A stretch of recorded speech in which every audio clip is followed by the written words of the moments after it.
Okay, so in this video I'm just going to talk about my Adenium plant and how it's gone throughout the month. It's been quite varied in how it's done. So this first photo is June, just after I got it. As you can see, it has lots of leaves, no flowers, but it was covered in flower buds and it was a really healthy looking plant. So I had it on the windowsill, kept it moderately watered, but I started to give it some high potash feed because it had one flower on it originally, but that fell off, so I wanted to encourage it to have a lot more flowers, so I was giving it Tomorite to encourage flowering.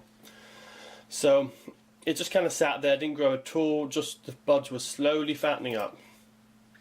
And then we came into July, and that's when things started to get interesting. It started to have a few flowers, as you can see from this photo. Started at the top first. The top was covered in flowers, and the other flower buds were starting to fatten up nicely. It was doing well. I increased the watering as well because it became quite thirsty with all the flowers. I think with all the extra, all the petals are quite thin, so they lose quite a bit of water. So I increased the watering. It was doing well. I kept the Tomorite going as well, just to keep the flowers going. So the next month was August, and in this photo you can already see it's starting to suffer somewhat.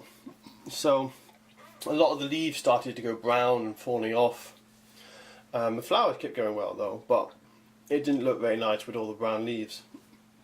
Now I think what was happening here is because I was really forcing it to flower, it was starting to get a bit tired and lose its flowers.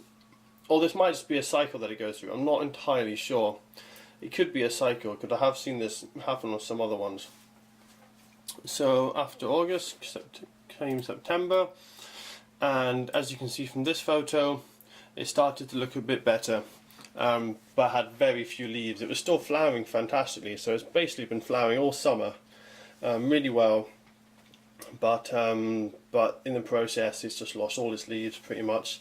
Has very few leaves left, and it's looking quite tired. So this is when I started to switch it to a high nitrogen feed to try and encourage the growth of the leaves to come back. I looked everywhere. There wasn't any sign of any leaves coming at all, no new shoots, just flowers. Every shoot it was producing was flowers. It was as if it was just going over the top. It was going to flower itself to death. So I just kept looking after it, and then October came.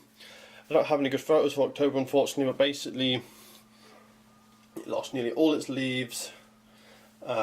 Started losing some of its flowers as well, but it kept flowering, so that's a good 4 months of flowering it's done, and it was just looking really sorry and really tired. So this now brings it into November, and finally we have success, we have growth again. As you can see, last month, I don't have a photo for last month, but this is what it would have looked like minus the shoots. Just very few leaves, the last leaves dying off. But finally this has gone into a growth phase. You can see some lovely new healthy leaves here at the top.